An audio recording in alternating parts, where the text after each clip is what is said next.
नमस्कार, मैं रवीश कुमार। ईरान और इसराइल के बीच जंग से जुड़ी कई बड़ी खबरें हैं।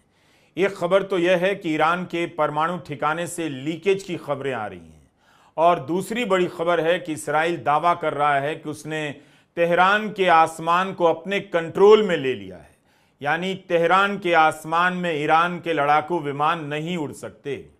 तेहरान एयरपोर्ट के पास धमाके की भी रिपोर्ट आ रही है। दोनों तरफ से हमले को लेकर जो दावे किए जा रहे हैं उनकी तुरंत पुष्टि संभव नहीं है, इसलिए इन खबरों को सुनते समय विकल्पों का भी ध्यान रखें कि शायद वैसा ना हो जितना कहा जा रहा है और शायद उससे भी ज्यादा हो जितना कहा जा रहा है। इसराइल ने पहले दिन ईरान पर जब हमला किया तो नताज के परमाणु ठिकानों को भी निशाना बनाया। यहीं पर ईरान के परमाणु ठिकाने हैं। अब यह खबर आई कि कहीं इसराइल के हमले से इलाके में रेडिएशन का खतरा तो नहीं हो जाएगा। International atomic energy agency IAEA ने कहा है कि नताज में परमाणु संवर्धन केंद्रों को नुकसान पहुंचा है। इसराइल के हमले के कारण नताज के वातावरण में रेडियोधर्मी और रासायनिक मिश्रण हो सकता है। ऐसा हुआ तो वहां के लोगों के लिए खतरनाक हो जाएगा। इसे भी एक तरह से न्यूक्लियर अटैक के रूप में देखा जाना चाहिए। किसी भी हमले में परमाणु ठिकानों को लेकर यही खतरा रहता है कि अगर टारगेट किया गया तो इनके लीकेज से हवा, पानी सब प्रदूषित हो सकता है और बड़ी संख्या में लोग लंबे समय तक के लिए प्रभावित होते रहेंगे। IAEA ने कहा है कि यह बेहद चिंताजनक है। हमने बार बार चेताया है कि परमाणु ठिकानों पर हमला नहीं होना चाहिए, चाहे जैसे भी हालात हों। इसका इंसानों और पर्यावरण दोनों पर बहुत बुरा असर पड़ता है। रेडिएशन का स्थानीय इलाके में खतरनाक प्रभाव तो पड़ता ही है, मगर इसका असर वहीं तक सीमित नहीं रहता जहां हमला हुआ है। तो अब इसकी जवाबदेही कौन लेगा? परमाणु ठिकानों पर हमले को क्या न्यूक्लियर अटैक नहीं माना जाए? IAEA ने संयम की अपील की है और कहा है कि न्यूक्लियर ठिकानों की सुरक्षा को नुकसान पहुंचाने की कोई भी सैन्य कार्रवाई खतरनाक हो सकती है। केवल ईरान के लोगों के लिए नहीं, बल्कि पूरे क्षेत्र और उससे आगे के लोगों को भी नुकसान हो सकता है। रेड क्रॉस कमेटी ने अपने वेबसाइट पर लिखा है कि परमाणु प्लांट को नागरिक ढांचे के रूप में देखा जाता है। इस नजरिए से इन्हें हमलों से संरक्षण प्राप्त है।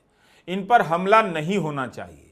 परमाणु क्षमता से लैस दो देशों के बीच युद्ध से जिसकी चिंता रहती है वो यही है कि कहीं परमाणु ठिकाने पर बम ना गिर जाए। तब फिर जो रेडिएशन होगा वो दूर दूर तक के लोगों के लिए खतरनाक हो सकता है। 1977 में जिनीवा कन्वेंशन के तहत आर्टिकल 56 स्वीकार किया गया। इसके तहत एक प्रोटोकॉल तय हुआ कि न्यूक्लियर प्लांट पर किसी भी सूरत में हमला नहीं होना चाहिए। ऐसे हमले खतरनाक हो सकते हैं। इस आर्टिकल का उल्लंघन युद्ध अपराध माना जा सकता है। तो अब क्या होगा? इसराइल इसकी जिम्मेदारी लेगा? ईरान के परमाणु ठिकाने पर किस अधिकार से इसराइल ने हमला किया? अगर बड़ा नुकसान हुआ, रेडिएशन हुआ है, तो पूरे इलाके के लोगों पर असर पड़ेगा। उसकी जिम्मेदारी कौन लेगा? इसराइल ने बीती रात मशहद शहर के एयरपोर्ट पर हमला किया। मशहद ईरान के काफी भीतर का इलाका है। इसराइल की सीमा से 2300 किलोमीटर दूर धार्मिक केंद्र माना जाता है। इतने भीतर तक घुसकर हमला कर इसराइल दिखाना चाहता है कि ईरान के अंदर तक वह हमला कर सकता है। ईरान के हमले का असर भले मीडिया की रिपोर्टिंग में कम दिख रहा हो, लेकिन इसराइल की बेचैनी और चेतावनियों में ज्यादा दिखाई दे रहा है। आगे अंजाम क्या होगा? लेकिन अभी तक ईरान कमजोर नहीं पड़ रहा। एक सवाल है कि अगर इसराइल ने इतनी शक्तिशाली गुप्तचर सेवा बना ली है, टेक्नोलॉजी में महारत हासिल कर ली है, खतरनाक लड़ाकू विमान बना लिए हैं, पेजर से धमाका कर देता है, ईरान के ही सेना की टॉप लीडरशिप को उनके घर में उड़ा देता है। ऐसा नहीं है कि इसराइल ने अपने हमलों से चौंकाया नहीं, फिर भी वह इतना शक्तिशाली होते हुए ईरान से अकेला क्यों नहीं भिड़ रहा है? बड़ा सवाल है कि क्या इसराइल अकेले ईरान से भिड़ सकता है? इसराइल के पास अमेरिका की ताकत है, लेकिन ईरान अकेले दम पर 4 दिनों से अपनी मिसाइलों से सिहरन पैदा कर दे रहा है। युद्ध के समय की खबरों की पुष्टि मुश्किल है, लेकिन ईरान ने 300 से अधिक मिसाइलें छोड़कर तबाही मचाने का दावा किया है। उसके कुछ वीडियो बता रहे हैं कि इसराइल को कम नुकसान नहीं हुआ है। इसराइल की तरफ से ऐसे वीडियो भी जारी किए जा रहे हैं कि उसके नागरिकों को कोई फर्क नहीं पड़ रहा, वे सामान्य काम में व्यस्त हैं। लेकिन वीडियो इसके भी आ रहे हैं कि इसराइली बंकर में भागकर शरण ले रहे हैं। आजकल इसराइली अपने घर से ज्यादा घर के नीचे बने बंकरों में रह रहे हैं। इस समय एक बात नोटिस कर रहा हूं कि पश्चिमी मीडिया की रिपोर्टिंग में केवल इसराइल नहीं है, ईरान का भी हमला है और उसके हमले से नुकसान की भी खबर है। एक तरफा जैसा कुछ नहीं दिखता। पश्चिमी मीडिया तेल अवीव से लेकर हाइफा सिटी से रिपोर्टिंग कर रहा है। बीबीसी की टीम हाइफा शहर से रिपोर्ट कर रही है, दिखा रही है कि शहर में भारी नुकसान हुआ है, बहुत सारी इमारतें गिर गई हैं, जलती हुई कारें दिखा रहा है बीबीसी। इसका मतलब है कि हाइफा शहर में नुकसान तो हुआ है। अब रही बात कि क्या हाइफा बंदरगाह को नुकसान पहुंचा है। ईरान का तो ऐसा ही कुछ दावा है, लेकिन हाइफा बंदरगाह के बंद होने की खबर नहीं आई है। इस बंदरगाह का संबंध भारत के अदानी समूह से भी है। यहां अदानी समूह ने अरबों रुपए का निवेश किया है। इस समूह के सीईओ जोगेशिंदर सिंह ने कहा है कि हाइफा में कंपनी की कार्गो फैसिलिटी को नुकसान नहीं हुआ है। नुकसान की खबरें सही नहीं हैं। ईरान ने दावा किया है कि हनीफा शहर के सैनिक और ऊर्जा ठिकानों को टारगेट किया गया है। अदानी समूह का कहना है कि हाइफा बंदरगाह को नुकसान नहीं पहुंचा, बंदरगाह चल रहा है। मगर हाइफा में सही स्थिति क्या है, इसके बारे में कोई ठीक से नहीं जानता। टाइम्स ऑफ इसराइल ने रिपोर्ट किया है कि स्थानीय पुलिस हाइफा में हुए नुकसान की रिपोर्टिंग करने नहीं दे रही है। विदेशी पत्रकारों को रोका जा रहा है। इस रिपोर्ट में बताया गया है कि मिसाइल अटैक पर लाइव रिपोर्टिंग करने वाले अंतर्राष्ट्रीय पत्रकारों को पुलिस हाइफा इलाके से हटा रही है। तटीय जिला पुलिस ने जाकर छानबीन की और स्थिति को अपने नियंत्रण में लिया है। इसराइल के शहरों से पश्चिमी मीडिया की रिपोर्टिंग से कुछ सवाल उठ रहे हैं। पहला तो यही कि इसराइल ने एक झटके में अपनी जमीन से CNN, BBC, फॉक्स न्यूज को रिपोर्टिंग करने की अनुमति कैसे दे दी। इसी इसराइल ने इन्हीं इंटरनेशनल मीडिया को गजा से रिपोर्टिंग नहीं करने दी। गजा में 200 से अधिक स्थानीय पत्रकारों के मारे जाने की खबरें हैं। वहां के स्थानीय पत्रकार किसी तरह से रिपोर्टिंग कर रहे थे, ना वे बचे ना उनके परिवार। कितने ही सोशल मीडिया अकाउंट साइलेंट हो गए। वे लोग जो अपनी रिपोर्ट डाल रहे थे, उनकी लोकेशन पहचान कर उन्हें निशाना बनाया गया। किसी भी इंटरनेशनल मीडिया को गजा जाकर रिपोर्ट करने की अनुमति नहीं दी गई। अब इसराइल क्यों अपनी जमीन से रिपोर्टिंग करवाना चाहता है? उसे कब जनमत की परवाह हो गई? गजा में 2 साल तक नरसंहार जारी है। अनगिनत लोग मारे गए, स्कूल, अस्पताल सब तबाह कर दिए गए, लेकिन गजा के लोगों की आवाज को दुनिया तक नहीं पहुंचने दी गई। ना इसराइल को इस बात से फर्क पड़ा कि पत्रकारों को रोका जा रहा है। तो Israel CNN, BBC, Fox News की रिपोर्टिंग से किसे प्रभावित करना चाहता है, किसकी धारणा को बदलना चाहता है? आपको याद होगा जब इसराइल ने गजा पर हमला किया अक्टूबर 2023 में, तब अल जजीरा वहां से धुआंधार रिपोर्टिंग कर रहा था। उससे परेशान होकर इसराइल अल जजीरा से भी लड़ने लगा और अल जजीरा को बैन कर दिया गया। अभी भी बैन है।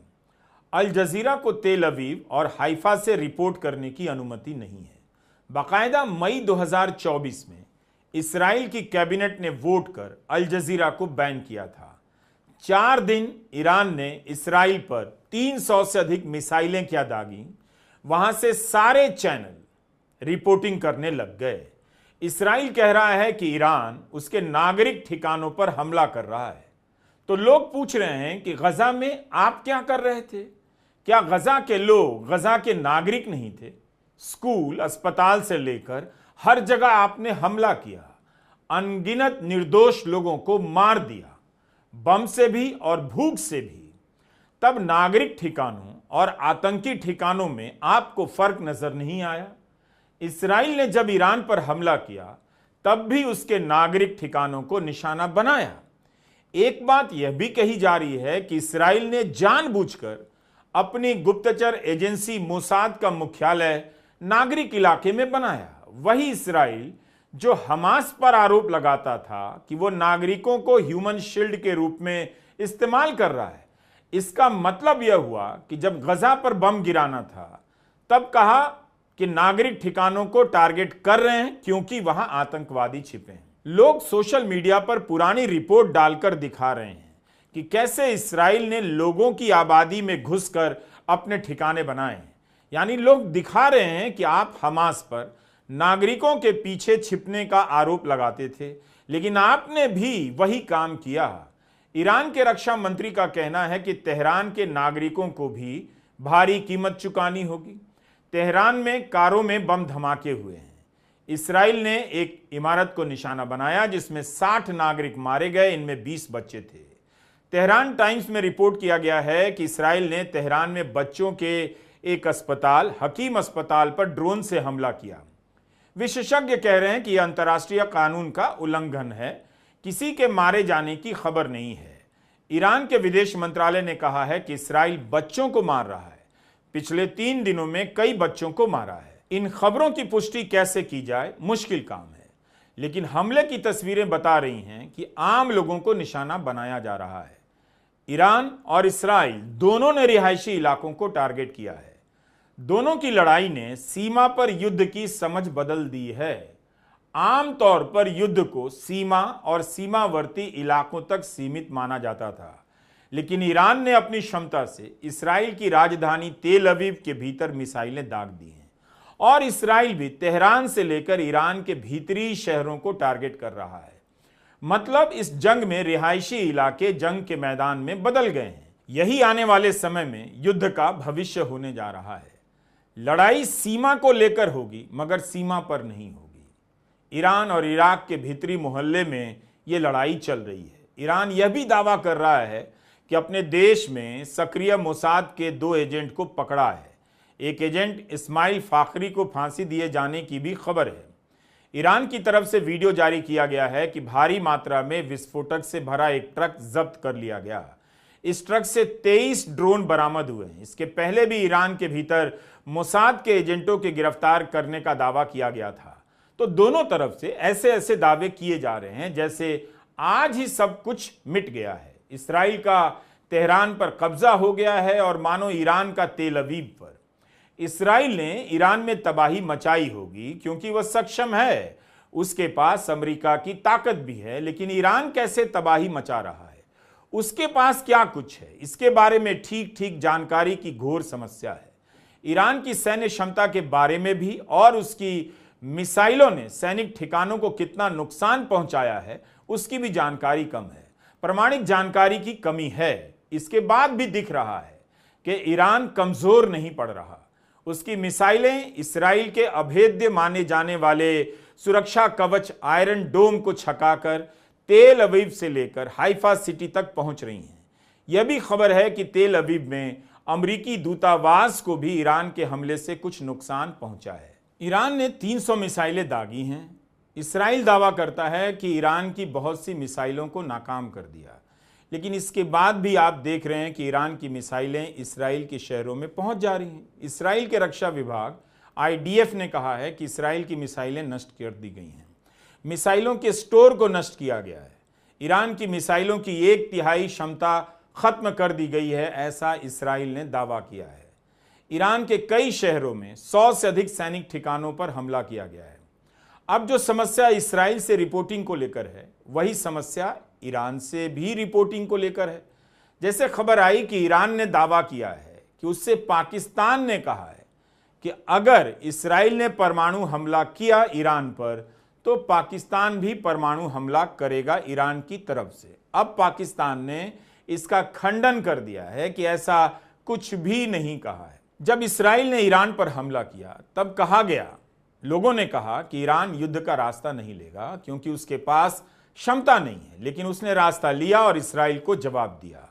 दोनों में से पहले कौन पीछे हटेगा? भारत और पाकिस्तान की तरह इस केस में नहीं होगा कि ट्रंप घोषणा करेंगे सीज फायर की सबसे पहले और फिर उसके काफी देर बाद दोनों देश घोषणा करेंगे। इस्राइल पीछे नहीं हटेगा। वो जिस तरह से ईरान में तबाही मचाने का दावा कर रहा है, अभी से ही खुद को विजेता की तरह देखने लगा है। लेकिन जब आप खबरों को ध्यान से पढ़ेंगे तो पता चलेगा कि कई साल से अकेला पड़ जाने के बाद भी ईरान अभी इतना कमजोर नहीं लग रहा कि एक हमले में फुटनोट्स में बदल जाए। ऐसा लगता है कि रात होते ही आसमान ईरान का हो जाता है और दिन होते ही प्रोपेगेंडा इस्राइल का हो जाता है। नमस्कार, मैं रवीश कुमार।